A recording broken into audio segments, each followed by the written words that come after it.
Okay, hello everybody. Welcome back to another KPC Live, your favorite Korean people and culture live stream slash podcast of the week. So we are in May now. It's already been 1/3 of 2026, which is crazy if you think about it. So I hope you're all doing well in your own country, in your own situations and positions.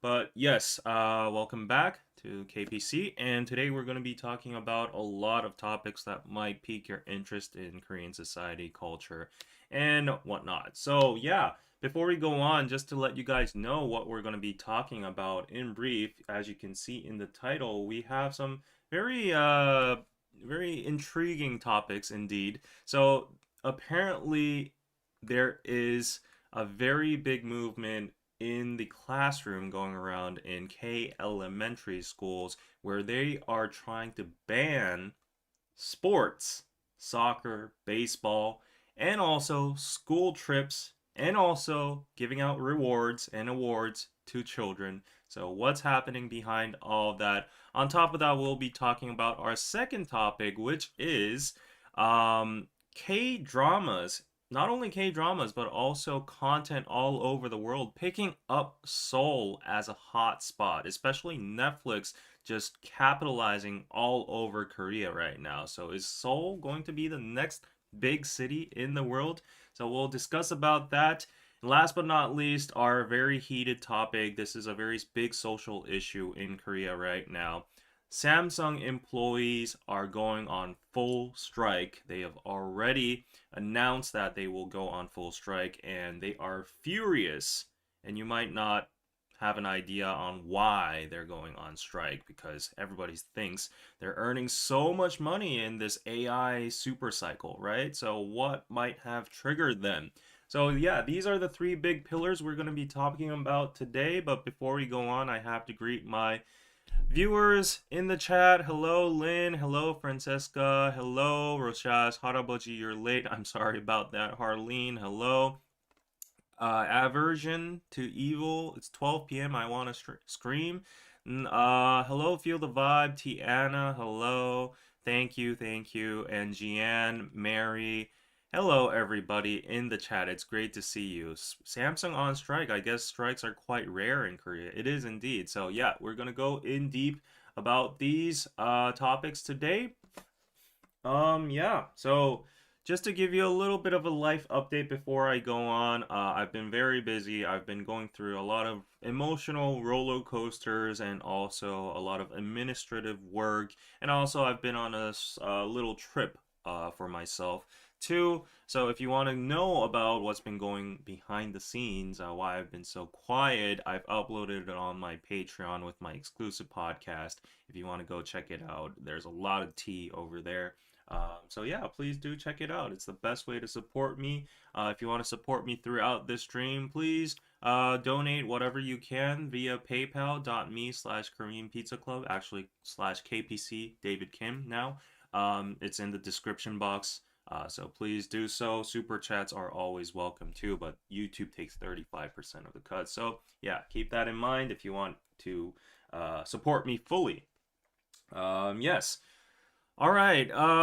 Yeah, this week we are not going to be discussing yoga pants. I mean, I know that it's probably the most important topic in the world. However, today we have a little less more important topics to discuss. Yes, nice perm you got there. Thank you for noticing. I got this perm like 2 weeks ago, but thanks for noticing.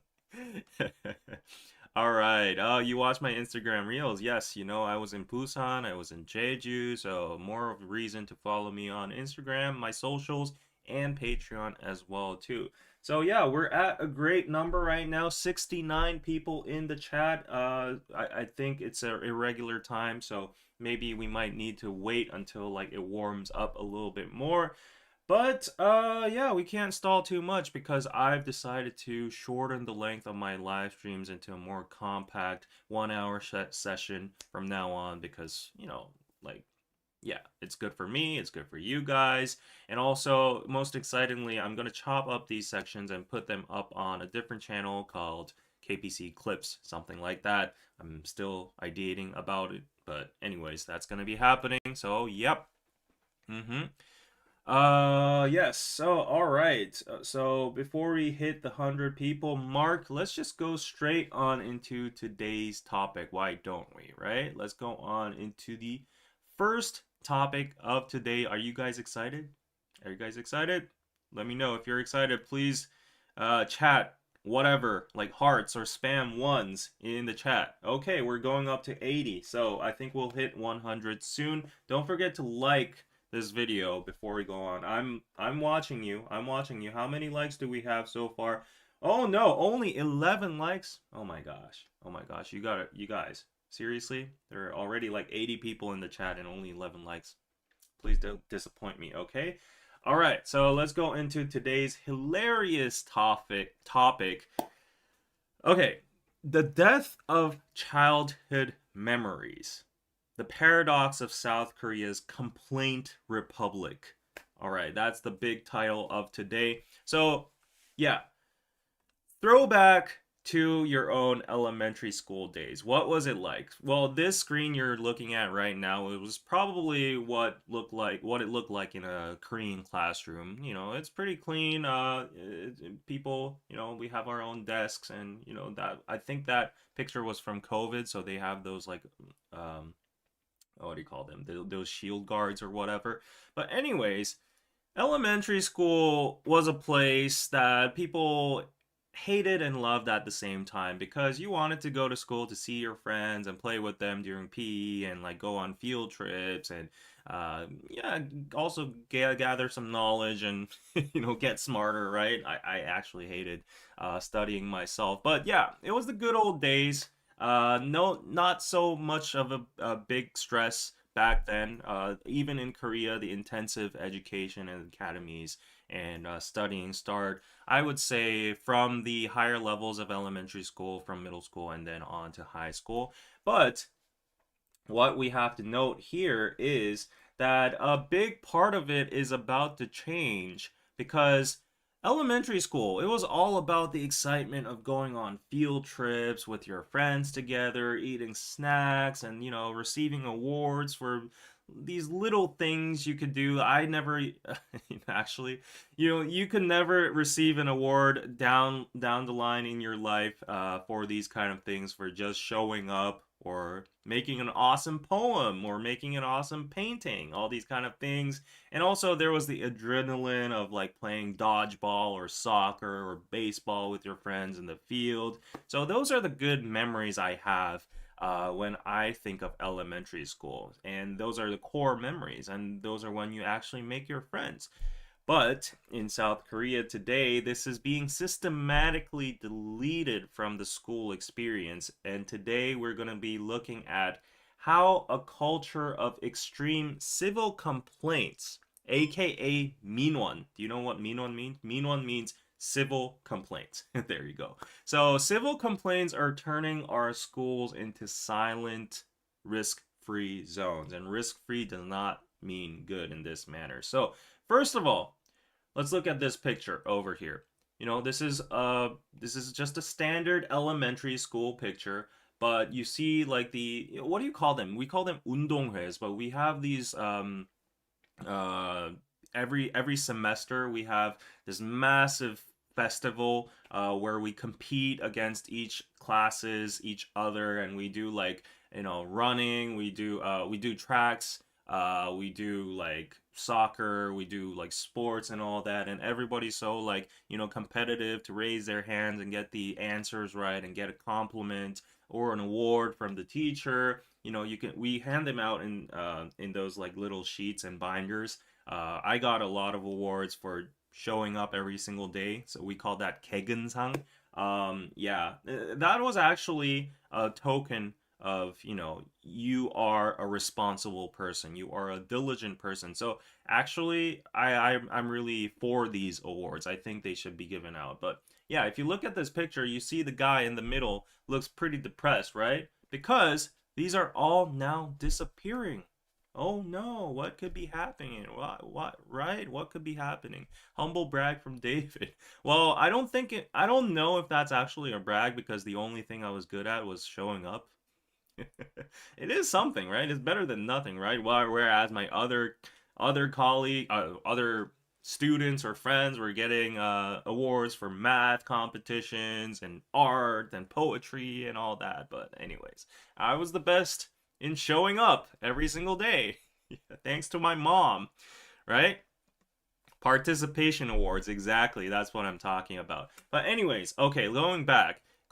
So first, let's talk about the vanishing tradition of the school trip. Oh no. In Seoul right now, the rate of holding field trips have plummeted from 99%, so only 1% because of these accidents or some unprecedented, activities such as like COVID or whatever. Only 1% of the whole school population did not like participate in field trips. However, that 99% is down to 51% only in only 2 years. It means half of the whole school population, the whole elementary school population of Korea is not participating in field trips anymore. That sucks, right? That really sucks. And why is this happening? It's because school trips are no longer seen as educational opportunities. I don't really agree with that. On That's the on the surface reason over there. But actually, what's more important than that reason is that these high risk tasks, aka field trips, can ruin a teacher's life. So the core reason is a tragic accident that happened in Sokcho in 2022. By the way, before we go on to this tragic incident, look at the happy kids over. These aren't actually kids. These are celebrities. But anyways, it's the concept of a field trip over here. We would go to Jeju. We would go to Gyeongju. You guys really need to visit Gyeongju. Gyeongju is amazing. It's breathing with culture and history of the Shilla dynasty. A lot of stuff over there. You got to go to Bulguksa, the Cheomseongdae. It's so beautiful. Bicycle around. We were the happy people. Yeah, look at this. Everyone would get on these shuttle buses and go together. They would put their makeup on, and I don't know if that's necessarily good, but kids nowadays are very mature, so they would put their makeup on and they'd be very jolly. They'd go to the National Assembly. I mean, not to be discriminative or anything, but I'll just tell you the reality of school trips in Korea. So if you're from the regional countries, like let's say like a suburban or like a very countryside school, then your field trip location would be to Seoul, and you would visit these kind of places like the National Assembly or like the Gwanghwamun Palace and everything, Gyeongbokgung Palace. But if you were from a Seoul region school, then you would go to Gyeongju or Busan, or some rich schools might even go to Japan or rarely like Taiwan or Jeju. Jeju was a very hot spot. Yes, I remember I went to Jeju. Jeju is the go-to place. They have a lot of facilities over there to accommodate these big populations. So yeah, like school field trips, they were the highlight of our experiences back then, our school life back then. Everybody just wanted to go on school field trips. But anyways, going back to the tragic incident, as you can see over here, teachers are protesting because what happened is in 2022 there was a field trip in Sokcho, that's in the Gangwon province, a beautiful area by the way. And during this field trip, a student was accidentally hit by a bus during that trip. And apparently, that student instantly died on the spot. And of course, it's a tragic and unfortunate incident. However, because of that, the accountability, the responsibility of the student's life went to the teacher, and the accompanying teacher was sentenced to 6 months in prison and suspended for 2 years of the teacher's job. So yeah, because of this, I mean, it sent a very big shockwave through the system. As you can see, there were massive protests. And now, according to the reports, 89.6% of teachers report extreme anxiety over being held criminally liable for accidents that they cannot physically be present for and they can't prevent. So I don't know the exact details of about this Hokcho incident, but obviously if you're looking after like 30 people at once and you're at like this rest stop where a lot of buses are going around, even if you try to control them in the best manner possible, lining them up, keeping an eye on them, making them holding their hands, there's always variables that you can't control. The kid might just like wander off somewhere and might not return from the bathroom. So, yeah, like I feel I feel bad for the teachers because like they always try their best, and if there was actual like evidence that the teacher was like in the car not taking care of the kids or anything, then obviously it would be the teacher's fault. However, in the Sokcho case, the investigations actually read that the teacher was indeed trying her best and that it was an accident that could not be, prevented. Yeah, so, anyways, it's a little bit unfair to the teacher, and the teachers' union has just rallied up against like the Ministry of Education and the legal system. Yeah, just protesting for more lenient sentences or like just for some fairness in these kind of cases, right? So to avoid the risk of these kind of lawsuits, right now the movement is that the schools are simply just canceling their trips and replacing them with stuff like boring craft classes inside the classroom, making, I don't know, flowers or pots or whatever. Boo-hoo, right? Yeah. So, BTS 7 plus 1 says it's the same in the US. We get sued if we break up fights. We also get sued for not breaking up fights. Ryan says there was one time I was flying back to Singapore from Korea and I sat with a bunch of Korean kids headed to Singapore for a school trip. Oh, they must be rich folks. But yeah, very sad, but unfortunately, life is about risk. Exactly. Yes. So, yeah, it's teaching is a very difficult job these days, especially because of these complaints and these very big legal risks that might just jeopardize your whole livelihood and your whole career and your future, right? And you might become a criminal just in one day. So, that was the big catalyst that pushed through the cancellation of all these field trips. Now, I said to reiterate the statistics, it's down to half, and I feel like the trend is going to go on further where like more than like less than half of the schools are going to go on field trips anymore. So that's very, very sad. As my prime core memory just lies in those very happy memories of going to Jeju Island with my friends and sneaking in alcohol. I'm just kidding. Anyways, yeah. Another thing is, okay, this is quite ridiculous, I would say. So right now, field trips are canceled, but you know what? Other stuff schools are canceling. It's the giving out of awards, like these miniature paper awards and rewards, right? So yeah, the next thing is the disappearance of healthy competition. In Seoul, 60% of elementary schools no longer give out awards in front of the class. That is crazy. Korea is known as a place for competition, right? We're the bali bali, we're the work hard. We had this Hemel Undo. Our parents' generation, they fought tooth and nail, blood, sweat, and tears just to get the economy thriving. We have the highest education competitiveness in the world, but like this is a very big change and it's a very big retreat. So even little things as simple as a praise sticker, those things when you do like a little you answer the correct question and the teacher comes up to you and gives you like a little sticker to reward your participation and your knowledge and all that. That has even become a source of controversy. That's crazy. And yeah, like there has been news on this. This is from KBS News over here. Why isn't my child getting an award? Even perfect attendance awards. I'm the special guy in that, right? I always got those perfect attendance awards. They are now disappearing in these elementary schools. This is crazy. This is crazy. That is a no-no, right? That's no no. Yeah.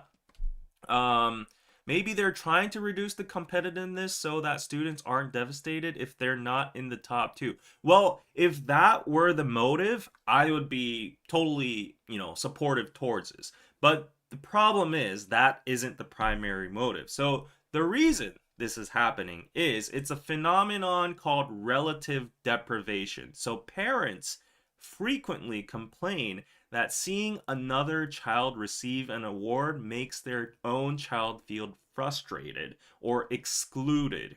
So instead of teaching children how to celebrate others' success or handle their own disappointments, schools now find it easier to remove the awards entirely because they don't want to deal with the parents' complaints, right? And is it the school's problem? I don't think so, because like it's getting overboard now that the parents are like, why aren't you giving my kid an award when that guy next door, David next door, got a perfect attendance award? My kid just didn't go to school for one day because he was sick. How could you leave him out for an attendance award? Or like my kid got that kid got a perfect science score, and he got like a academic award or whatever, and everybody celebrated him, but my kid is also good in science, and I feel like he deserves an award too. Why are you making him feel lesser and excluded? You should give out awards for people that get relatively good scores as well too. So people are just complaining about the craziest things. And yeah, like I think the biggest example over here is that we're witnessing the disappearance of even the participation award. Yeah, it's crazy. So I don't know what is happening to the Korean education scene over here. I think, a healthy amount of competition is needed and should be taught in the classroom. That's how people become independent and people get motivated, and also the depriving children get the chance to learn how to handle failure as well too, because failure is the mother of success. Without failure and without that feeling, you will never get motivated. So if it's too overboard, like if it's too like competitive, and you're like always just giving all the praise to only the first place in class, then that could be a Do you feel problem. But bad if Anna got balance an is award very for you? important, and just getting rid of all of it, I think, is just a very dramatic move and a very drastic move that is just crucial in a negative way in the child's development in school, right? Thank you for the super chat, Aaron Rin. Would you feel bad if Anna got an award for YouTube? No, I'd be jealous inside, but I get motivated and I celebrate and congratulate her, right? Like, oh, I'm gonna do better next year, so I can get that award, right? So I think like that. I'm a person that thinks like that. Kids need to be taught resilience. Exactly. The school system is becoming really entitled. The parents are. Life is unfair. Deal with it and do better. See, us millennials, us boomers understand how the world works. We're teaching and we're raising these Gen Z, Gen Alpha kids too soft. Okay, that's just my personal opinion. Anyways, yeah, it's just absurd that these parents are thinking that their kids are getting excluded, not being granted awards. Yeah, society doesn't work like that, right? And anyways, besides from the awards, okay, there's now silence in the playgrounds as well too. There's a ban on ball games, and I'm not talking about other balls, okay? Like balls, right? No misunderstanding. But yeah, this is the probably most shocking part of these bans going on right now. According to the Ministry of Education, nearly 300 elementary schools have officially banned competitive sports like soccer, like baseball, like dodgeball, like volleyball, whatever, during breaks. During school, I don't know, maybe it's because I'm a guy, But I didn't give an F about math or English or Chinese or whatever. I only waited for PE, physical education. I only waited to get on the field, play some ball, kick some balls, touch some balls. Okay, that sounds weird, but yes, this is absurd that they're not letting kids touch balls anymore. Yeah, again, please don't misunderstand. But anyways, apparently in major cities like Busan, oh my God, Busan, what are you doing? It's my hometown city. In Busan, this applies to over 34% of all schools. So the Busan Ministry of Education is implementing this right now. So they've gotten rid of all activities in the field for related to competitive sports. Yes. Yeah, it's just crazy. The world has gone crazy. Exactly. So, why is this happening again? Well, obviously, for the same reason, schools are terrified of these infinite liability situations, especially for competitive sports. There might be injuries, but they also face complaints from parents who argue that, oh, my child isn't good at soccer, so it's unfair for other kids to dominate the field. He feels left out because he's a goalie. A goalie is a very important position in soccer. And I do have to admit, like, if you're not good at soccer, you usually end up being goalie. But you got to understand, in society, everyone has roles and positions, and a goalie is a very essential role too. You know, so yeah, like your kid might not be good in physical activity, but it's also good for his health and socializing, teamwork, all that. So I don't understand why banning competitive sports should be the way to go. Like these parents, I don't know what these parents have their minds onto nowadays, but yeah. And also these schools are now being treated as somewhat nuisance facilities by neighbors apparently. So that's another reason they're getting rid of sports. That is just crazy. So I mean, if you know the compound structure, like if you know the urban structure of Korean Seoul, especially like big cities like Seoul, there are elementary schools, and you'll have apartments and you'll have companies like surrounding them. So inevitably, if kids are having fun in the field and they're yelling and they're like kicking balls and like all that kind of stuff, it's gonna make some noise, right?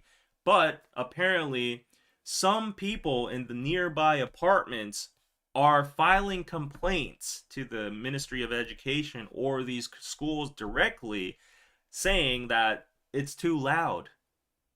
It's too loud. Like, so, like, for instance, I'm not like, this is just an example picture over here, but if you look in this picture, you can see that there are indeed facilities over here, like a church. You got some like big, this would probably be a house. This would probably be a resident. But if this person is like, for instance, a night owl, and he or she is not getting some sleep, and in 9 a.m. in the morning you have PE class and kids are like like yelling in the fields, like this person's like all grumpy and yelling like, yeah, take uh stop making them yell, I can't get any sleep, like these kind of things. And these these ridiculous complaints, I hate that the education sector and the industry, like I hate that the Ministry of Education is actually giving these complaints power. They could just like reject them, but in our society nowadays, the higher ups or the officials or the people in charge in the administrative like chain of command, they do not want any kind of risk at all. They do not any kind of stains or taints on their career, or they do not want any noise happening. They just want a quiet term and everything to go peacefully until they retire or they go to another position or something like that. So they're like, oh yes, we'll look into that and advise the school to reduce the activities on the field, blah blah blah. So actually, there was a viral clip in May 2024. It was a viral video showing, um, a complaint coming in with a similar reason, and the school actually said that they're sorry that they'll only play a First little time I'm hearing about for like Korean kids. PE Myth. today due to those noise complaints. So that's crazy. Yeah, Aaron Rin says first time I'm hearing about Korean kids myth. If you're referring to the low birth rate over here, well, we still do have kids. Note still, quote unquote. So yeah, we still do have kids. Whether we will still have them in the future is a different question and another topic from for another day. But yeah, so well, don't buy or rent next to a school, right? I don't know about that. Yeah, there's so many lessons to learn from being involved in sports. People are taking the fun out of life, exactly, and school. Like, Korean school is already miserable as it is. I've told you with my own experiences. I dreaded school from middle school up to high school because I was literally trapped, and all I had to do was study from 9 a.m. to 10 p.m., and then I had academy afterwards. It was a vicious cycle. I was just trapped in this hellhole for 6 years straight until I escaped it through college. And yeah, my little break of refreshment, my little like breath of air that I had in between were those sessions where we could go into the field and just play some ball. But now they're getting rid of that, so this is just ridiculous to me. But yeah, so there's another hilarious case in terms of this zero risk society going on right now. This is actual news. Why weren't the dumplings handmade? Parents complained. Parents complained about that. So, you know the food given from the cafeterias? One day, the menu was dumplings, and the parents saw the menu and they were like, "What? You didn't make the dumplings by your hand? How dare you give manufactured dumplings to my kid? It probably has very bad flour and it's bad quality. Who knows what the ingredients are in there? Blah blah blah blah blah." That is a real complaint that actually happened that reached the news. I just can't. I just can't. Like, yeah, these I don't know who these parents are, but they need to be deported and they need to be sent to like third world countries and have food starvation for like a week and come back. And they'll be thankful of these company like these factory made dumplings. All right? Yeah. Can parents provide packed lunches if they want everything handmade? I mean, yeah, like if they want everything handmade, that's the way to go. But then they're all lazy and they don't want to do that, right? I think, and I would suspect that there might be some parents that want to do that. Yeah. If those parents want handmade dumplings, they can pay for it for that certain type. Exactly. Entitled parents. Yes. Yeah. So now it's not just about schools actually. This is becoming a plague just spreading in our society. As I told you, it's becoming a zero risk society and it's driven by the intense competition and kapchil. Kapchil is like entitled parents just thinking they have all the rights and authority over teachers and the school. And it's the abuse of power of consumers, like consumers going to restaurants and complaining, like, oh, I hate this shit, I want a refund, it tastes so bad, and like all these like bad black consumers going on, and everyone is opting for like inaction to avoid liability. So the companies or the schools or whatever industry it might be, they're just like, oh yeah, let's just listen to these like noisy consumers and these entitled parents and just get over with it. It's just better to like just shush about it and like go over with it like smoothly.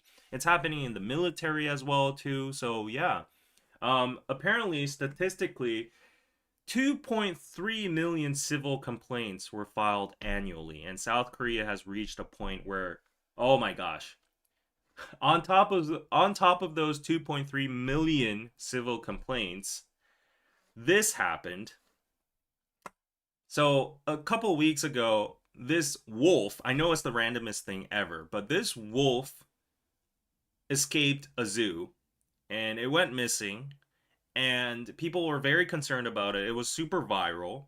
So only then people like catched onto this story and they got super like invested into this wolf, right? His name was Nuku. And after he became viral and he was captured back into the cages again, people looked into like how he was being maintained and whatnot, like how he's being fed or be taken care of. And look at this. This was on the news as well. Why is the wolf's food on the floor? There was a footage of Nuku the wolf being fed with red meat by the zookeeper, and these people literally called up the zoo and complained, "Why are you feeding him meat on the floor?" I don't know if these people have brains or not. So apparently they expected them to feed him in like a tin bowl or something like dogs. But you got to know that wolves, biologically and in a natural environment, wolves do not have feeding feeding bowls. They are meant to be fed on the ground. They hunt. They make their own prey. They hunt their own prey and they rip them apart and they feed on them. What kind of complaint is that? Right? That that is crazy. That's a lack of common sense. Give me a break. So we're dealing with these kind of complaints right now, and I don't know if the zoo how they I don't know how the zoo responded to that, but that is just absurd. It's just outrageous, and I'd be really mad if the zoo actually gave him a food bowl after that. Yeah. So that's what we're dealing with in our society right now. These entitled people that lack common sense, that think, they're the protectors of everything. Not even own their not even their own children, but like a random wolf in a zoo that they probably never cared about in their life until this viral moment, and they're filing complaints. Yeah. Anyways, yeah, so this is becoming a huge problem. Going back to the school issue again, going back to the school issue again, the authority of the teachers are like falling to the ground. The preference towards the profession of becoming a teacher is falling to the ground. People around me just like real just real stories that I hear from my friends that are teachers. They hate their jobs now. They're really stressed out. They don't feel any kind of accomplishment in teaching the kids because the parents always flood them with these complaints, those complaints every single day for random stuff, and it's getting overboard. It's getting out of control, and yeah, the teachers don't have any sense of fulfillment anymore because they're just all drained out. Yeah. So, yeah. Anyways, uh, I don't know. I don't know where our society is headed. But yeah, I do think, we need a societal shift. We need to stop viewing education as a commodity, and we need to see it as like a shared public responsibility. Uh, it's education and school is a facility, an institution where we educate our future societal members. And if we're stripping all their experiences in those social activities and like getting to experience how society works functions like, then how is this society in the future actually going to function, right? If these people are just all book smart, they're all selfish, they don't know how to interact with people, make teams, communicate, I don't know where our society is going to head. So yeah, it's a very stressful situation. I do agree with the teachers. that are standing up for their own rights. They need to have way more authority and power and control in methods or all that. Um, yeah, to and the freedom to be able to make their own, I don't know, like their sessions or curriculums, or yeah, teach kids how to play, fail, and yeah, all that kind of stuff. But it's sad to see this kind of news. When I first saw these titles saying like, oh, they're getting rid of awards and they're getting rid of sports, I had to like double check if this was not fake news. But yep, this is real news, and the statistics prove it. So hopefully it's just a temporary thing. I really think the parents of Korea need to wake up. If this is a universal thing, we're doomed. Our future generation is doomed, I would say. Yep. So yeah. Hmm. Uh, I retired last year after 30 years. 90% of my career, I loved it. I planned to teach longer, but the last 5 years really sucked. The stress was crazy. Oh no. Well, yeah, that just shows how the climate of the classroom and teaching has changed, right? Yep. So in the US, it's the same thing. Teachers are quitting. Yeah, and they're not like high paid jobs in the first place. Like teachers have some sense of, fulfillment. They have like a mission. Uh, it's not about the money, but it becomes if it becomes tough, if it becomes like so difficult, that they'll have their so this is what my friends say. Their main job nowadays is not teaching the kids, it's dealing with the parents. And that should not be the case. So I think that's the main issue here. If there should be a governmental intervention or a legal regulation to block intensive control over teachers from the parent side. So, yeah. Okay. Anyways, okay, that was our first session for today, starting off with a very stressful news, right? But don't worry, we're gonna go into some more happy news related to Korea. Yeah, and in the meantime, we have almost 200 people watching. Please give this stream a like if you're enjoying this information and this breakdown of cultural phenomenons in Korea. If you're new to this channel, don't forget to subscribe. I do this weekly on live streams. So yes, please consider supporting via PayPal. So yeah, all right. Yoga pants? Oh my gosh, no. Yoga pants was last week. Happy news time. Happy news time, yes.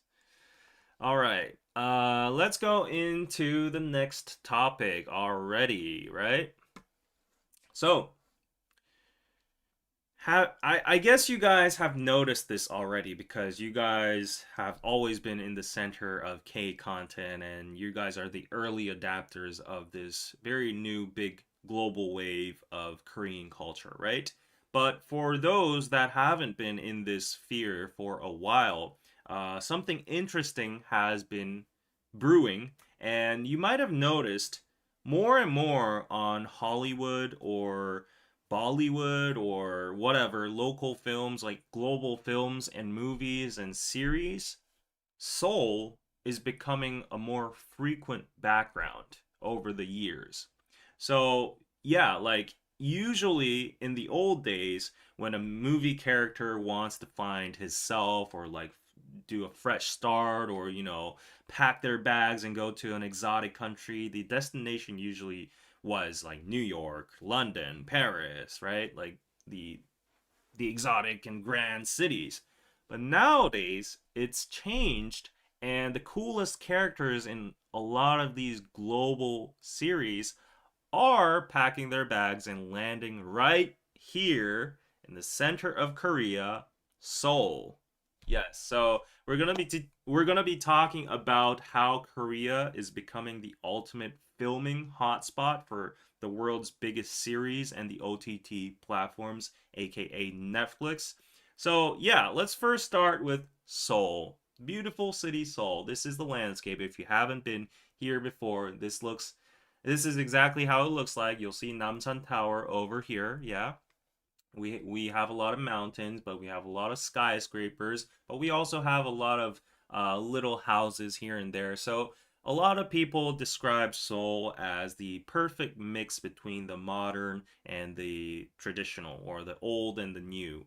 And yeah, it looks really pretty, right? We have a 123 floor building. It's the Chamsil Lotte World Tower over here, towering over Seoul. Some people joke it looks like Sauron's tower from Lord of the Rings.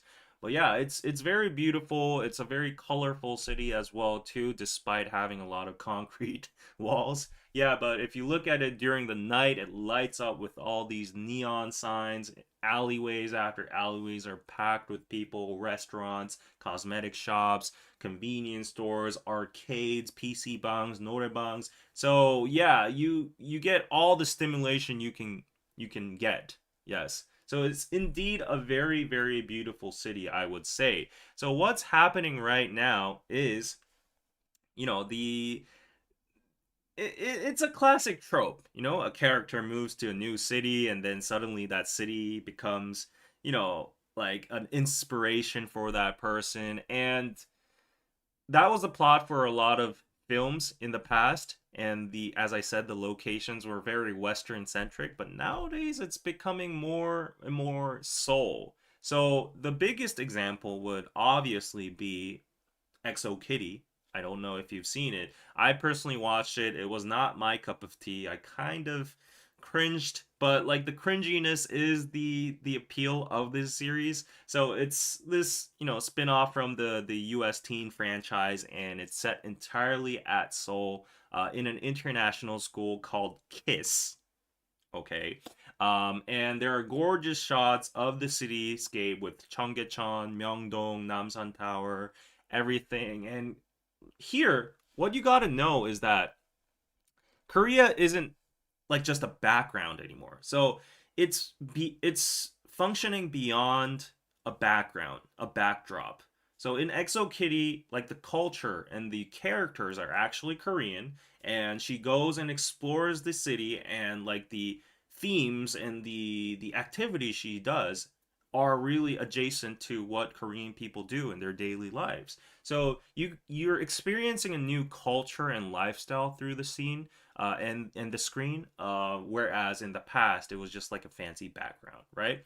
So you might be saying, oh well, Exo Kitty was heavily based on Soul. The whole script writing was based on it, and it's also Hollywood. So like Hollywood nowadays is capping into um, the K wave, so they want all the views and the money. But I've got another example that I was pretty surprised about. So have you heard of this Indian film called Made in Korea?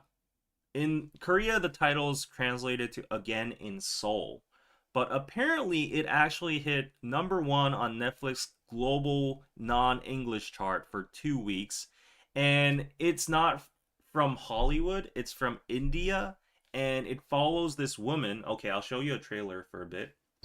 Let me shut down the sound. Yeah, I don't want to get copyright strikes, but apparently it follows this woman named Simba who escapes a patriarchal society to find freedom in Seoul, and you can see her watching. You can see her, make kimchi, start a new life, visit Cheonggyecheon. She visits like Korean family over here and shares the activities, and it just really shows how the world sees Korea as like a land of opportunity and like healing right now. So if we fast forward to the Korea part, like she's experiencing new things over here. She's going to like all these flashy districts, going with there's an encounter with a policeman, going to these nice cafes, meeting guys that's running at Pampo Bridge, DMC, taking care of this old Korean woman. So yeah, like India right now, this film was really, really just connected to Korea and Seoul especially. So I don't know how many Indian viewers we have in the chat, but apparently this was very, very popular. So go check it out. I myself want to check it out as well too. I want to see how Korea is depicted, and she's drinking makgeolli. Wow. Okay. So yeah, like as I told you, it's not only about the background anymore. Like the characters are really just indulging into our culture. And it's not just try to cloud chase or anything. It's because it's genuinely growing and becoming more interesting. People are getting interested in our food and our lifestyles and everything. So yeah, I think it's a very big change. And also, here comes something. So, apart from this film, which was probably made by an Indian team, there is a lot of variety in the Korean themed content nowadays. Because I know some of you guys are going to have very set back reactions towards this show. But remember this one? We've got a Brazilian reality show called Meu Namorado Coreano. I'm sorry for my pronunciation, but translated in English, that means my Korean boyfriend. So, yeah, let me show you this. Of course, there'll be some drone shots of Korea. But, yeah, these Brazilian women come to Korea in search for their Korean boyfriend, and they try to date in the heart of the city. So yeah, I've seen reviews about this film, and I saw like people were like, "Oh, this is cringe max," and I saw very controversial clips of this film as well too, where like guys had very conservative kind of viewpoints and comments towards the girls, so it stirred the pot a little bit. But yeah, like you can see them visiting all the hot spots over here. It's very cute, and I don't know. I haven't tried it out myself yet, but yeah, apparently it's good because it's cringe. I think maybe this is the trend we're seeing right now. All these Korea related shows, they kind of have this like cringiness aspect, but it's good because it's cringe, right? So yeah, it's very interesting that this is happening over here. Lynn says I saw it but haven't watched it yet. They want their own version of Chaonu. It does look cringe, but it looks interesting. I might need to go to Seoul to find my Brazilian girlfriend. What? Okay. Um, yeah. Lol watched this and Def was a hard watch. Only one of them got married. Okay, someone got married. I'm pretty surprised that actually happened. Trailer looks good. Okay, okay. Oh, you're talking about the Indian one over there. So, yeah. So, like you can see that Korean content and the lifestyle and culture is just permeating through not only Hollywood, but India and Brazil as well too. And I actually saw a very interesting comparison yesterday on Instagram, whereas there was this interview amongst K content lovers on why they love K dramas and K dating shows over the Western ones. And a very interesting fact was that the interviewers, the participants, I just got suddenly messed up. It's interviewees, right? Interviewees, yes. The interviewees all said that it's not sexualized. They don't straight go to like kissing and sex. And it's very romantic. It takes like 10 episodes for them to hold hands and kiss, and there's like slow zooms and slow motion and zooms and all of that. And like for the K dating shows as well too, they focus more on the chemistry and the personality matches and the conversations and the subtle nuances more than like the physical attraction and just jumping into bed together and having those like kiss scenes.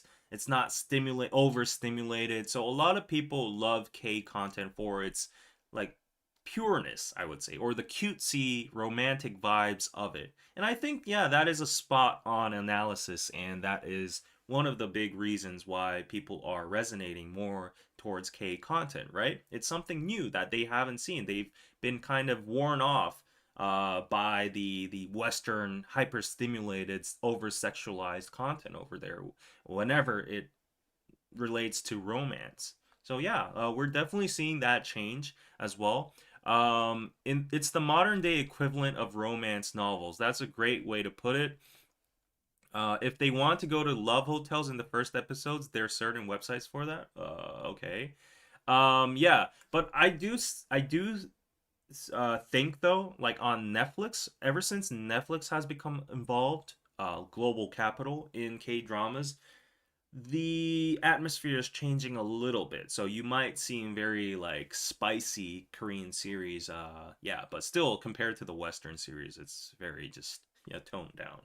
But yeah, other than this, there are many other examples as well too. So recently, the Emmy winning series Beef. Have you guys watched it with Steven Yeun and yeah, I watched the first season. Apparently, the second season, I don't know if it's out or it's yeah, it's very close to being out.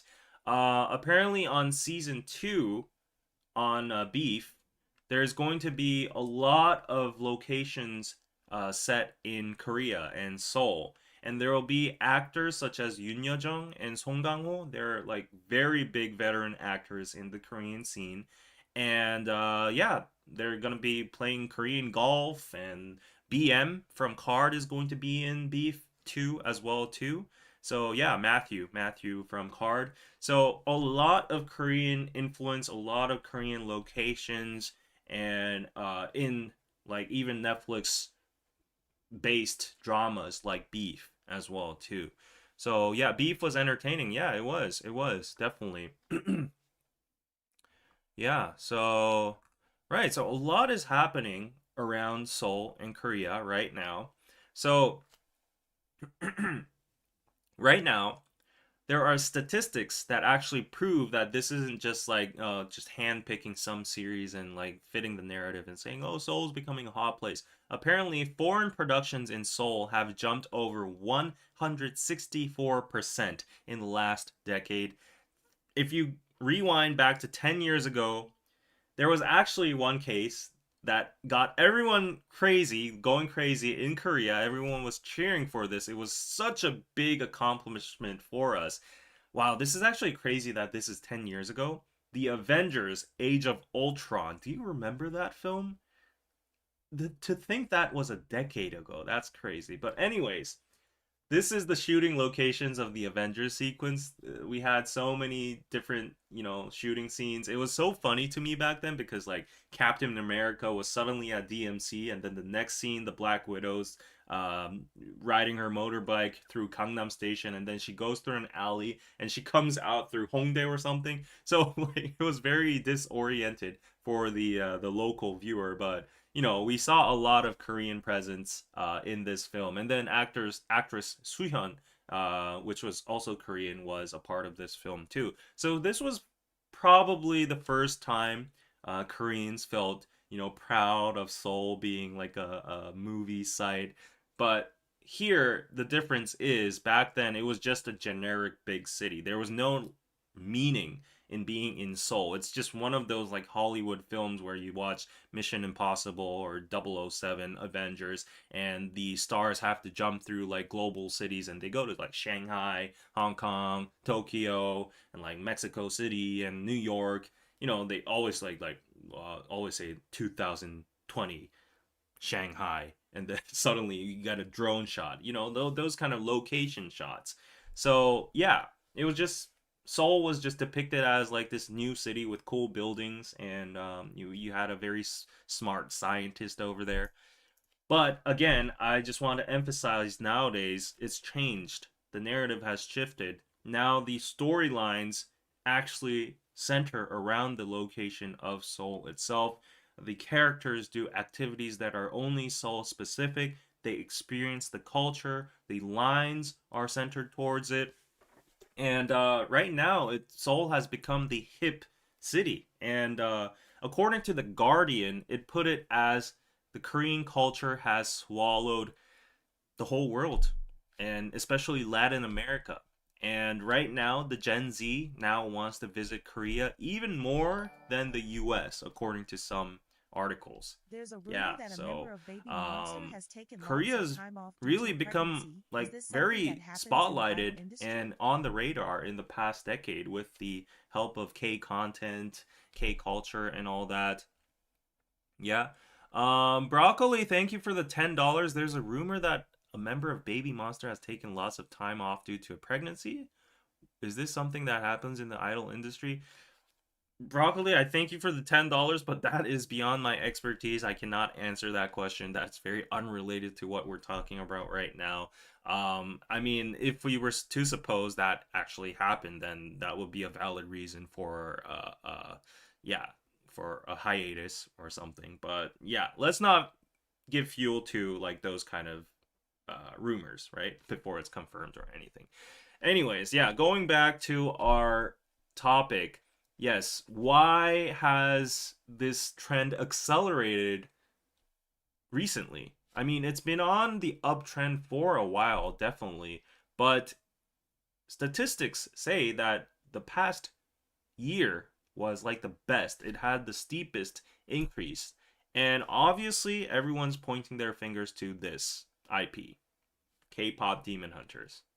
No one could actually, yeah, no one could actually say that this IP, this film, has had a huge impact on Korean tourism and putting Korean locations on the filmmakers' eyes, and it's just been a game changer. And just mixing Korea's like unique fandom energy with like fantasy and animation and like its lore with the city, like it's mystical, vibrant, and it's cool at the same time for young audiences everywhere. So what's very noteworthy is that everyone says like, "Oh, I've seen K-pop Demon Hunters, but it didn't really like relate or stick with me that much." But then if you go to the younger audience, they've been watching this in repeat over and over again. They've been singing the medleys of Golden whatever. They've been going to McDonald's and buying shinramen just because they have Rumi on it. And what's noteworthy is the fact that these kids are still kids. And once they grow up and they become teens, they become university students, where do you think their subconsciousness is going to direct them as their backpacking trip or language exchange? It's going to be Korea or Seoul. They've always had it's already implanted in their minds that, oh shit, Seoul is such a cool city. Korea, K-pop, Squid Game, whatever, fashion, food. Yeah, so I think K-pop Demon Hunters was a big catalyst, and obviously, let's not even debate about BTS. Yeah, BTS is definitely like the biggest gateway towards Korea, especially in the K-pop realm. But like K-pop Demon Hunters, it was like a more of a broader kind of splash effect. Yes. So yeah, I do have to thank Netflix because Netflix is pouring a lot of money. They're investing a lot of capital into making great IPs for that are related to Korea, and I say related to Korea over here because K-pop Demon Hunters technically isn't like Korean. It's owned by Sony and Netflix, which is like American and technically Japanese capital. But yeah, anyways, it takes place in Korea and it's about Korea and it's elevating Korean people's and culture status. So like we're just thriving and we're just cherishing the effect over here. So yeah, Netflix is just doubling down on making K content. They're making it accessible in 190 countries with subtitles and dubs. So Netflix is definitely doing a very big role. Like you see, the tourism is boosting. This is literally a thumbnail from YouTube from for K-pop Demon Hunters sites that appeared on the series. You can see all of them are foreigners just visiting to see like Namsan Tower. And as I told you, it's no longer a niche. Netflix is now doubling down, like tripling down on K content. This was 2025. I think I probably recognize all of these content just by their thumbnails. They're all iconic. And if you go on to 2026, this is the roster we have. And so far, we've had great IPs coming out, and it's going to get even better. There's going to be another Culinary Class Wars 3. So, yeah, Culinary Class Wars, speaking of, so even if it's not like romance, even for K food, I've heard last time I was in Singapore, I met this person who was in the tourism industry, and they said there are now bespoke tours for super rich people just to go to Korea to go and go on a marathon for all the culinary class war Michelin restaurants where these star chefs prepare them like amazing food. So like the hype of culinary class wars is going throughout the whole world, and people are deliberately coming to Korea just for these restaurants and chefs. They want to actually taste what they saw on Netflix. They're like, "Oh my god, that looks so good. I need to have a bite of that." They come to Korea and they go to these 5-star, 3-star Michelin restaurants and they spend a bunch of money, Four Seasons Hotel or whatever, and it's boosting our economy. So, thank you Netflix. But again, like we have more to talk about the pros and cons of Netflix. That's for another session. But yeah, thank you Netflix. Thank you K-pop Demon Hunters. That was definitely a very very big catalyst to boost Korea and Seoul becoming a center location and theme for a lot of these content. Yeah, so I hope it keeps on coming. And yes, yeah. Um, I think we're winning. I think we're winning. And if you haven't visited Seoul yet, now's your time to visit. It's at an all-time high. You should always visit during those peaks. We have very good benefits for tourists coming here. You'll have very good service. You'll have a lot of stuff to experience for yourself. And yeah, but apparently, though, like I've seen a lot of news highlighting like Korea becoming super hyped, and the locations for these films. But I scrolled through the comment section and I was surprised because Korean people, of course, they're rejoicing about it, but their concerns actually exceed the joy because Korean people are very self-conscious and they're a very proud ethnicity, and they're very nationalistic as well too. So a lot of people were saying, you know, to keep this vibe going, we have to get rid of the people who rip off the tourist. If you go to Gwangjang Market, they don't even accept cards. And, there are so many rip-off prices towards tourists. There are so many taxis that try to scam these and take advantage of these tourists that are coming from Incheon Airport to Seoul and make them pay enormous prices. There are people that are throwing cigarettes and uh, smoking on they're throwing cigarettes in just public spaces. There's like illegal parking, littering in Hongdae. So people are like, this is our moment.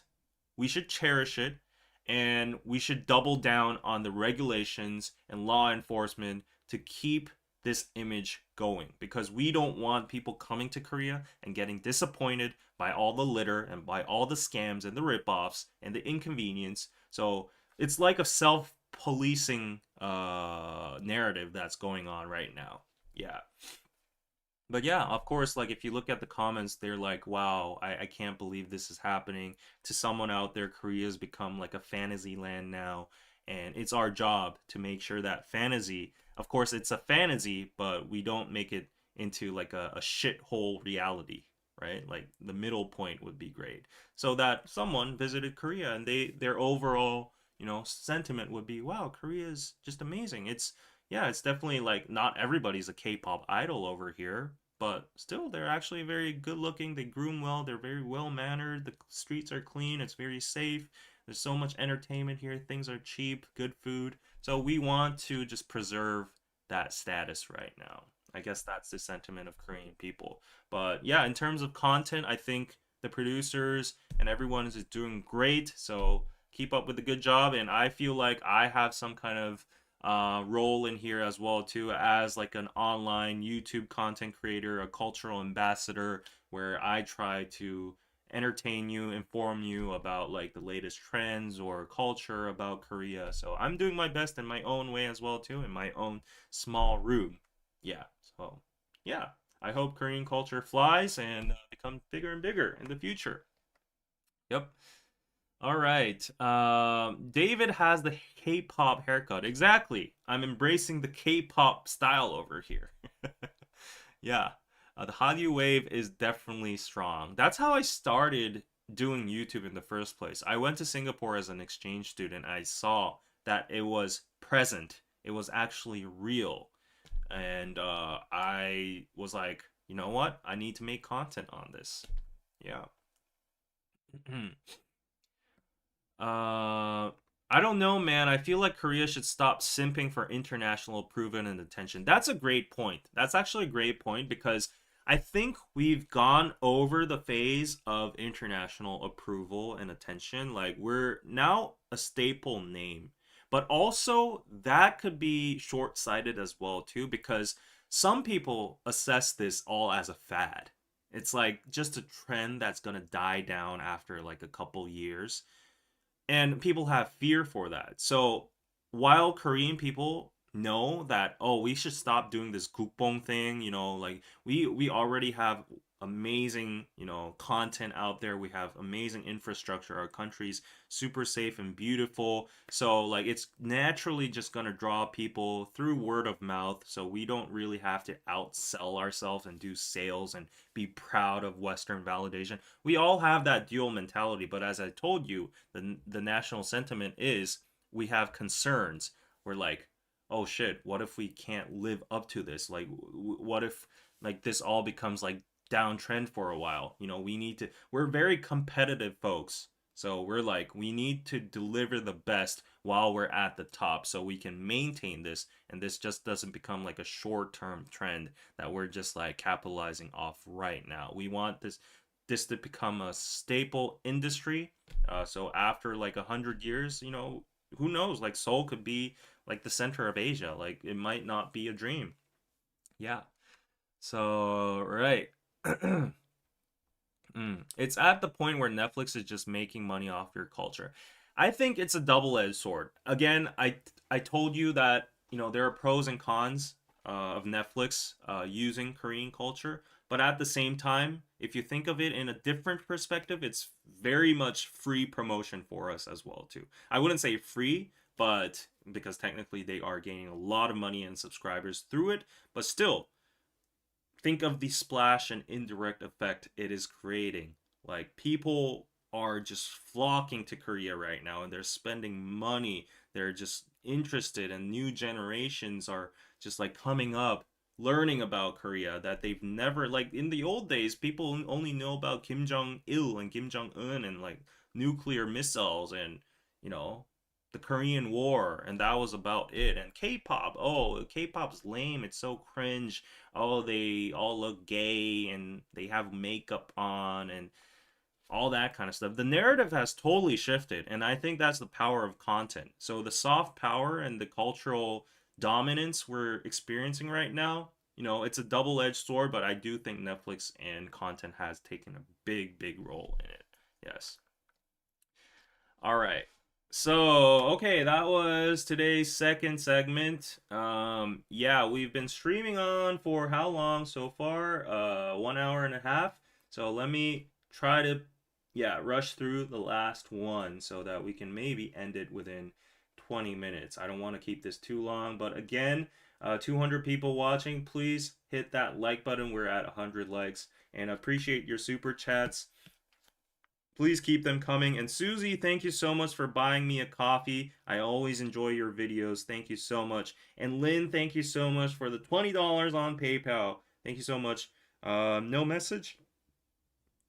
Yeah, no message. Pizza, pizza, pizza. Thank you so much for that. Please keep them coming if you enjoy my content. All right, so the last one is going to be a little bit more expert level.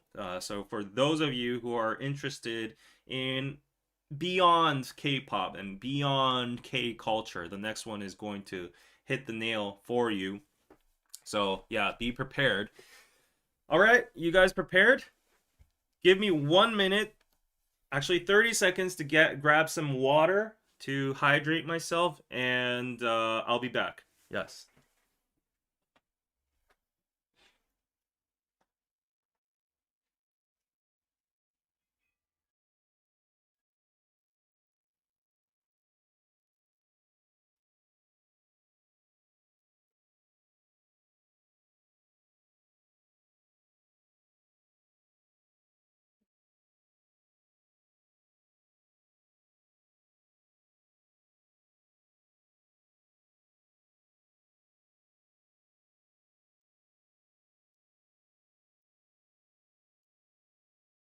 All right, we are back. We are back, guys. Are you ready for the expert level topic? Promise me that you won't you'll not you'll continue to watch, okay? If you hear what I have prepared, it's going to be very interesting. My loins are girded for the last topic, David. Okay. All right, lock in everybody. The last topic is hard hitting. Okay, expert level. So yeah, let's start. So you see this picture over here, right? So I want to ask you guys, what comes up to your mind when you think of Korea immediately? And I'm pretty sure a lot of you might answer BTS, Blackpink, Squid Game, Kimchi, Bongjuno, Bibimbap, Sonheung-min, all that, right? They're the Gukbong Avengers. Gukbong means, Korean national pride in a cringy way. But yes, you are absolutely right. We totally have to credit them. These are the wonderful faces of Korea that represent our country today. But today, I'm going to tell you about the heart that actually feeds the nation more than K-pop and more than K content. Can you guess what it is? The artillery of Korea. What do you think actually feeds Korea? What do you think? What is the product Korea produces that is actually owned our own gold mine? It's our profit maker. What do you think it is? There you go. Okay, I see some answers that are related in the chat already. Harleen is very close, very warm. Samsung. Samsung. Of course, Samsung. Mung Mung just got it. Spot on. Semiconductors. We're going to be talking about semiconductors today. And before you leave the chat thinking this is all boring, semiconductors, I hate that kind of shit. Hold on, because today we're not going to be talking about like the technological advances or the ins and outs of semiconductors. We're going to be talking about hundreds of thousands of dollars in bonuses, buying Porsches, and Porsches being in shortages, and a nationwide strike crisis going on because of semiconductors. It's a massive drama. There's a lot of tea going on right now. So, to let you know what's happening in Korea, Korea is basically raking in money from chips, aka semiconductors, than from cultural exports. Of course, BTS is gaining us a massive amount of money, but if you compare it to semiconductors and chips, it's it's like a little tip of the iceberg. So there are, as you know, two giants in Korea for semiconductors. They are Samsung Electronics and SK Hynix. And they're the main protagonists of the global AI craze at the moment. And the entire country is buzzing. So you got to understand how hot this topic is right now. And I have the perfect article that shows that indicator. The educational landscape has shifted literally. In the past, the brightest students and the most competitive helicopter moms all wanted their kids to become doctors, lawyers. But now, these moms are literally abandoning med school for semiconductor departments and majors at schools like Yonsei or Korea University. And they're ditching all these Seoul University med school, Yonsei med school, whatever. I don't give an F. I want my kid to go into engineering and semiconductor engineering. And why? Because you're guaranteed a job at Samsung Electronics or SK Hynix immediately upon graduation because we have a shortage in people. And if you're majoring in semiconductors, obviously you're going to go into semiconductors, right? And why do they want to go there? Obviously, it's because of the staggering bonuses. You'll be your jaw is going to fall down when you hear about the amount of money these people are making. Yeah. So, oh, thank you, Hilda, for the 120 jewel gifts. Thank you so much. Okay. Yeah, if you're enjoying the stream, well, I'm not in the semiconductor industry. I'm just a streamer over here that's living off your donations and support. So please, yeah, if you can share me a little bit, yeah, paypal.me slash, yeah, KPC at David Kim. I need to fix that. But anyways, going back to our story over here. So what has driven this semiconductor boom that's going on right now? Well, Korea was always a powerhouse for semiconductors. It was a very lucrative industry, but nowadays it has, I don't even know the word, quadrupled. What's after that? Quintupled? Like tenfold? I can't even calculate right now. The industry is booming, and you might be wondering why, but the obvious answer is AI. We're living in the AI generation, and we're living in an AI war. So ChatGPT, Gemini, Claude, I'm pretty sure everyone out there is using either one of these services. ChatGPT is actually on a downfall. Gemini is on the uptrend. Anthropic, Claude is like getting so many good reviews from my friends, but everyone is obsessed in using these AI LLMs and models. And yeah, right now, tech titans like Google, Microsoft, Meta, Amazon, Facebook, everyone is in a current war to build the smartest AI. And they're investing trillions, actually billions. Yeah, I'm not that accustomed to US dollars, but probably like hundreds of billions of dollars in building data centers. And they're projected to actually pour more than 600 to 700 billion dollars into the AI sector.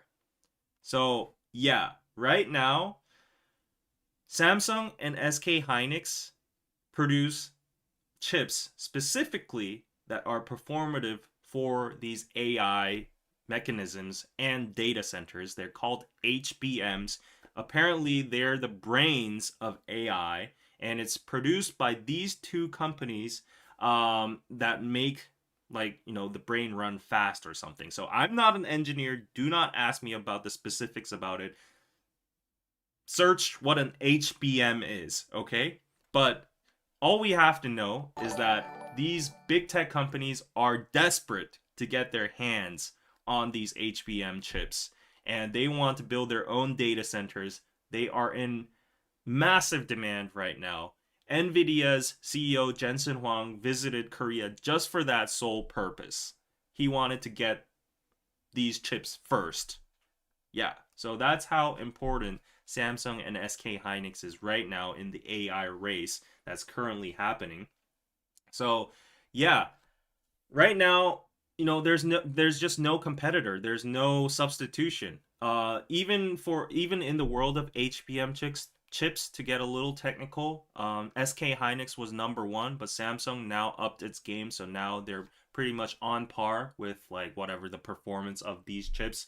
So how much is Samsung exactly earning right now? Let me show you some staggering numbers. So this is the performance of Samsung Electronics in the first quarter of 2026. And the operating profit for just 3 months reached $42.1 billion dollars. That's too much of a big number. Like, probably us normies, like, will probably never even have the ability to fathom. But if it's hard to visualize, I broke it down for you. So apparently $42.1 billion dollars in 3 months equates to, in profit per second, second, Samsung is earning about $5,400 every single second. 5,400. It's just like, oh, 5,400. Oh, 10K. Oh, 20K. Oh, 30K. It's just like that. It's crazy. It's crazy, right? Per second. So, yeah, by the time I finish this sentence, Samsung earned a Porsche or something. Yeah. And yes, what's more interesting is that a lot of people know Samsung Electronics for its Galaxy phones, or its refrigerators or TVs or whatever. Try to guess how much, like, in these 3 months, the share for profits was, from the total profit, that was from smartphones and TVs. So if you have 100% over here, try to guess how much percentage they made profit out of smartphones and TVs. In the chat, please. Give me your numbers. Give me your numbers. How much percentage do you think came from smartphones and TVs out of 100? I want to see your educated guesses. Because everyone says, like, oh wow, Galaxy's amazing, it's the only competitor towards the Apple iPhone. And yeah, oh, Samsung TVs are the best. Oh, their fridges are the best too, right? So they probably sell a lot, and they're probably a lot of sales. Yeah, and Mrs. Wolf bought a Galaxy last month, right?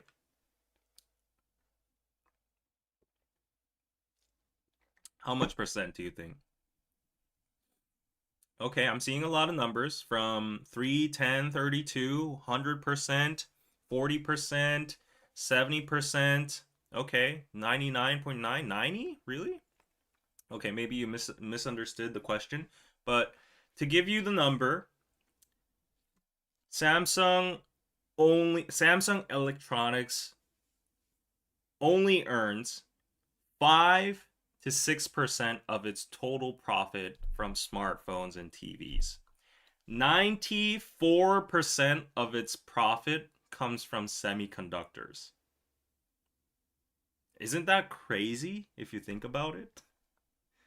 So, yeah, if you look at this again, 94% of all these earnings of $42.1 billion comes from semiconductors, and only 5% is smartphones and TVs. Yeah. And some analysts are predicting that Samsung's annual profit this year, that was 3 months only. Annual projected profit this year might overtake Nvidia and Apple and become number one in the world. Number one out of all the companies in the world. Just now, the CEO and chairman of Samsung, the chairman of Samsung, Lee Jae-yong, his net worth has jumped up to world number four. No, world, no. Actually, in Asia, it's like number four or something. On top, there's like Ambani and there's other people, and I think he's number 3 or 4 because of this AI boom that's happening right now. Yeah, so that's how fast Samsung is getting rich.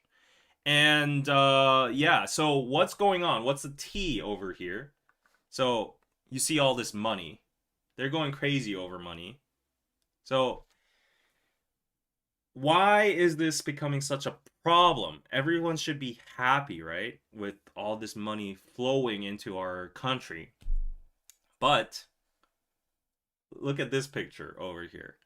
Let's talk about SK Hynix first. So apparently SK Hynix, they recently gave out bonuses that defy your imagination. So I don't know if you guys work in corporates or whatnot and get bonuses every quarter or year, but apparently SK Hynix gave an almost 3,000% bonus of their base salary. So the employee, the salary of an SK Hynix employee is approximately like 70k US dollars. And apparently they received a one-time bonus of 100k to even 300k. Yeah, that's crazy. Like imagining you get a bonus check and it says 100k US dollars, 300k US dollars. That's insane. That is insane. So there have been rumors going on. There have been rumors. So these are all unchecked, but like there are journalists, there are friends, there are people, and there are a lot of rumors going on that on the day that these bonuses were paid, every high-end Korean Hanu BBQ joint in the SK Hynix city, which is Icheon and Cheongju, were fully booked. They were having massive hueshiks, and that single day, the luxury car dealerships like Porsche, BMW, Mercedes, whatever, Audi, were fully booked. They were out of orders anymore. Like, they said it was rumored that from that single day, you had now a queue of 2 years to wait to buy a brand new Porsche from a dealership because of SK Hynix employees just flocking to these luxury car places. Ridiculous numbers, right? Yeah.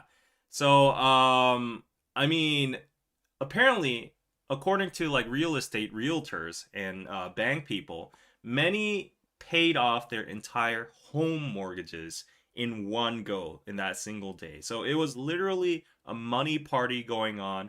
Like, look at this. Like, I didn't create this. It was from a reporter talking about SK Hynix people getting their bonuses.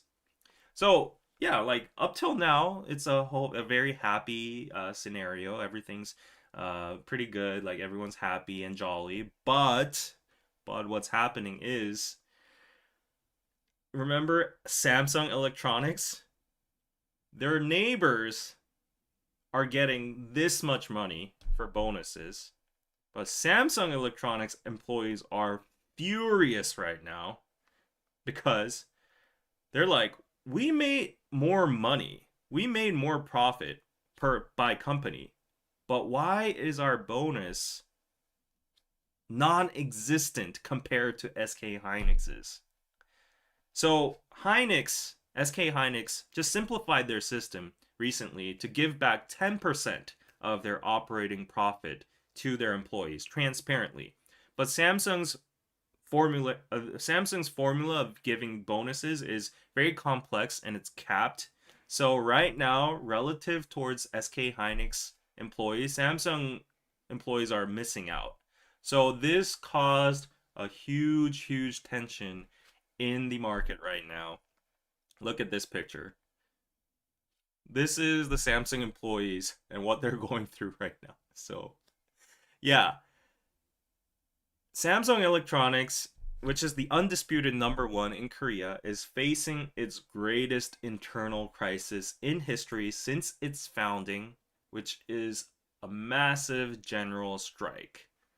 And yeah, you might be asking, why are you striking when the company's making record profits? Well, ironically, that record breaking wealth is the seed to the conflict. And in comparison to SK Hynix, they're like, we're missing out. You know what? Our neighbors are earning that much and we're getting this chump change.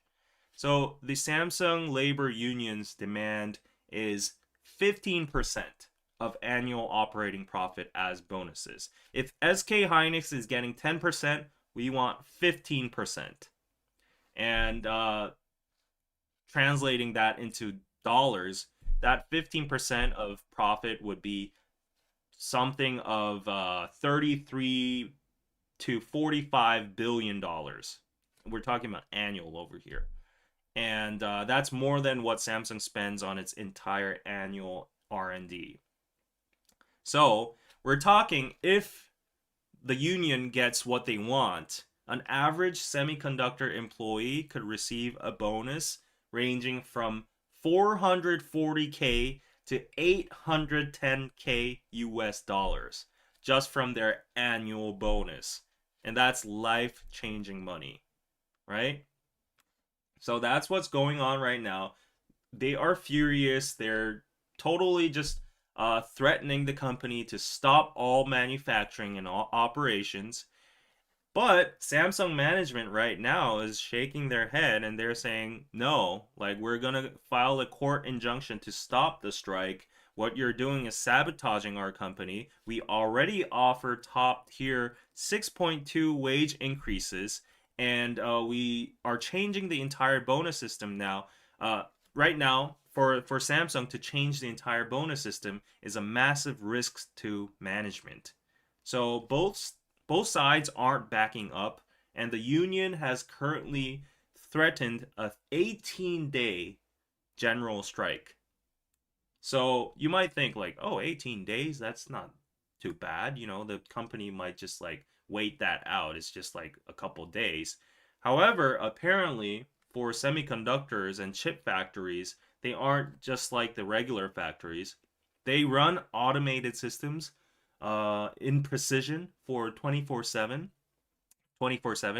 and if the line stops for even few minutes, tens of thousands of wafers inside become trash. So experts estimate that an 18-day strike could cause direct losses between 14 to 22 billion dollars. And also to reactivate the line, it takes another 2 to 3 weeks just to recalibrate everything back to normal. So 18 days is like a death sentence to a semiconductor factory. It's a huge thing.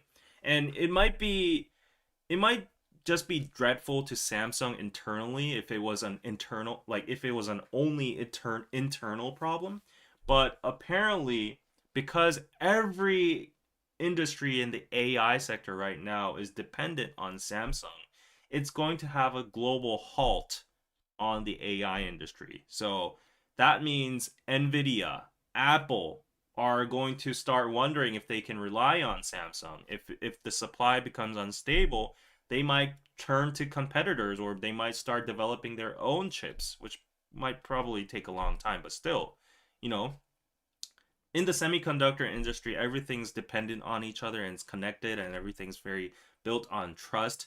So yeah, it's gonna be a very big loss, and you know, all these chips are in the Apple, what do you call them, the phones or like the gadgets and like your cars or AI tech. So everything might halt in production if these semiconductors are not produced. Yeah, that's a very big problem right now. hmm So that's currently going on, and it's a very big debate. The government is actually pretty much leaning on Samsung's side right now, uh, which is very interesting because our current president it was always for the workers. He was always on the workers' side. However, he might be hinting. Recently, he didn't specify, but he said a particular company's employees might be requesting something too much from their company. So I think the government is trying to be in favor of the company. I don't know which side to be on. So the national sentiment is actually very divided. But a lot of people are actually on Samsung's side, other than the employees, and they're saying, "Oh, you guys are not protesting out of survival or labor rights being infringed, or you're having some kind of disadvantage or anything. You guys are protesting out of greed, and that's not what labor unions should be for." So a lot of the national sentiment is against Samsung employees at the moment, saying that you guys are only doing this because SK Hynix is earning this much. So you guys are just being greedy. And are you going to take the loss if the company's in a hard position or is in deficit? So blah blah blah. There's a lot of noise from the public over there, which at the end of the day don't really have that much say. But also there's another group of parties that are voicing their opinions right now, which is the 5 million individual shareholders. On top of that, we have the institutional shareholders like the National Pension Fund or whatever, like police fund. All these institutional and independent individual investors that earn at least more than one Samsung Electronics stocks are speaking up right now, and they are saying the owners of the factory are the shareholders, not the employees. So you guys are killing the goose that is laying the golden eggs, and you guys going into protest and just stopping the factories is against the shareholders' interests. So we will counter protest you. We are more in numbers. We're more in capital power and authority, technically by the book, and we will counter protest so that you guys do not sabotage our operations and earnings. And this is a massive issue because I haven't seen a single person in Korea that is earning money that hasn't ever invested in Samsung Electronics before. Like I own Samsung stocks too. Danny has Samsung stocks. My mom has Samsung stocks. Even some grandpas and grandmas own Samsung stocks. So everyone is like, you guys cannot sabotage the company right now. It's earning money, and if we lose profits because of you, you're going against the shareholders. So we're going to pressure you, whatever. We're going to write letters or whatever to the president, and whatever way we're going to make this go. So there's a very big conflict between the employees, Samsung, and then the people, and then there's a little group in the corner that's being neglected, that are not being heard, but yeah, that's getting a lot of hate at the same time, and which is the subcontracted workers. So apparently, while the official Samsung employees are fighting over these six-figure bonuses, the subcontractors that are working probably even more at the factories with dangerous jobs in like heavier times, amounts of times, they're just barely earning minimum wage, right? So they're saying we're grateful for a few $1,000s in safety incentives, and they feel like this money party debate is making them feel incredibly alienated. They're like, we know that we don't have too much say in this, but if you consider that we contribute a lot to the production and the operations, and we do a lot of the heavy lifting, the fact that we're barely being given only, minimum wage and a little bit of incentives is a little, demoralizing. So, yeah, it's becoming a conflict not only about like money and bonuses, it's becoming about like wealth polarization, trust issues, labor laws, the people versus the employees. So there are so many parties involved in this. I think this is probably the hottest potato going on right now. At the end, we don't know what the outcome is going to be. People are just shouting and yelling at Samsung like, "Oh, there are people lined up that want to wish that would die to get their dream job at Samsung Electronics. Just fire all of these people, get brand new people." I'm pretty sure there are experts out there, engineers that would be dying to go there from competitor companies. Just hire all of them, sack them from like their bonuses and all that. Easy fix. So yeah, it's becoming a national debate. The labor union has uh, announced this ultimatum, and they are going to proceed with the strike.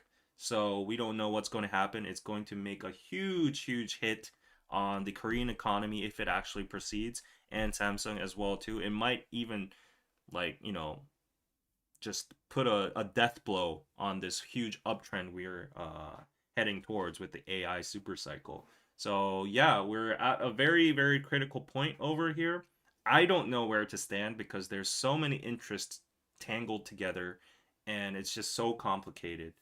And I don't have the expertise in law, nor labor rights, nor technical issues or whatever to tackle this. But yeah, hopefully, you know, the court or the government might intervene and sort this out in a in a rational manner. But it's going to be very hard. Maybe they'll meet in the middle ground, but Samsung is not trying to back down as for now. So yeah. Um, who will train the newbies if the inveterate are all fired? Again, that's just a very simple logic coming from the public that doesn't know too much about like the ins and outs about training people and like the experts and the uh highly trained employees. But yeah, it's just like people yelling like, "Oh, we don't need them," like just fire all of them. They're so ungrateful. They're doing this all for greed. So it's a convenient logic coming from them. Yeah. So this is the biggest issue that's going in our country right now. Mm, fire all these people and get new people is exactly what Lee Kuan Yew would have done. Okay. What is the average salary in Korea? The average salary isn't pretty high. Samsung is on the top tier, but let me just show you a stat.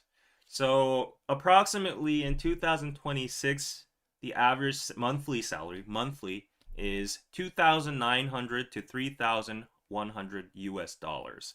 So if you put it for annual, that means it's like approximately let's say 40K. Yeah, 40K, I would say. Yep. So 40K is the average monthly salary. Samsung employees, let's see. Samsung Electronics average salary is 1.5 million. It's like 100K. So average Samsung Electronics employee earns 100K USD, and just an average employee in Korea in general earns like 40K. So it's more than double. Yeah. And the Samsung employees right now are super mad because they didn't get their bonuses. And SK Hynix are buying Porsches and paying off their debts and all that. So, yeah. Very sophisticated situation. Hmm. There's a lot of greed on every side, huh? Exactly. It's a whole greed shit show. Yeah. Mm. Yep. Welcome the bard to being a member. Hello. I agree the request may be a little too high. Well, I suspect that the request is high because they haven't gone into negotiation yet. So once they go into negotiation, I think that the standard would be SK Hynix, at least equivalent to SK Hynix, which is 10% of all operating profits.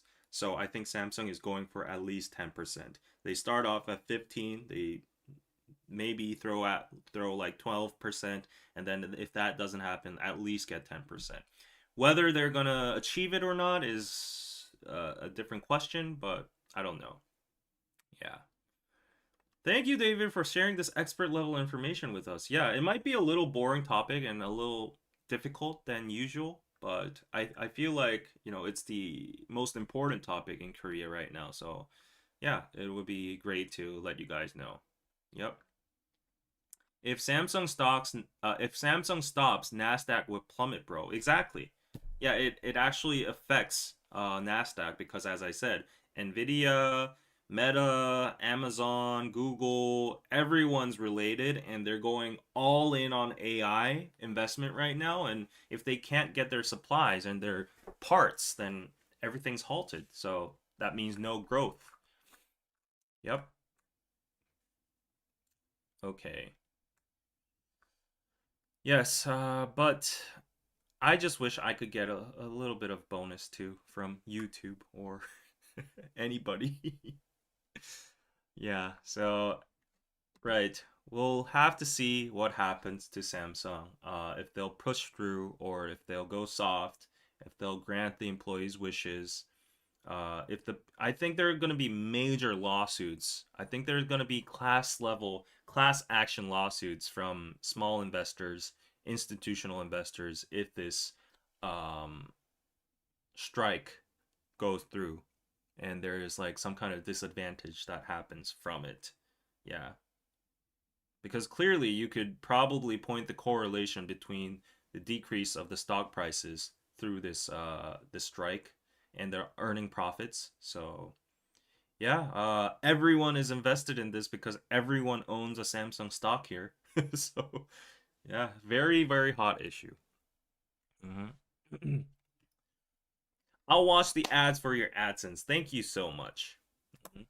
Google has their own chips. They don't use Korean chips. Actually, they do.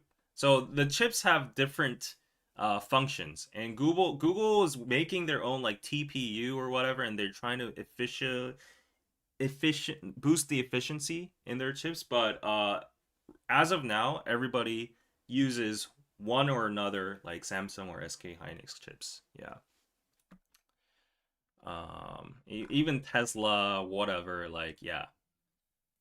So yes. Hey, Aaron, thank you so much. Here's your bonus. Don't tell Anna, no competing. Okay, I Here's your won't tell Anna. bonus. Don't tell I don't Anna. think she'll No blink though. competing. Even blink. All right, guys. So, yeah, we're nearing the 2 hour mark. I would like to end this beneath 2 hours. So, yeah, this was a jam packed session today. I'm probably going to cut it into pieces and upload it on my other clips channel. So, look forward to that as well, too. Hopefully, you enjoyed this informative stream. Yeah, and I'm coming back with more short essay videos on KPC. So, look forward to that. In the meantime, if you want to look into my personal life and what's been going on, changes going on with the channel, all that kind of stuff, it's on Patreon. So please check out Patreon if you can. And yes, thank you so much for tuning in. And I have to go to Danny's home party today. So yeah, I have to leave in a bit. So I'll leave you guys here. And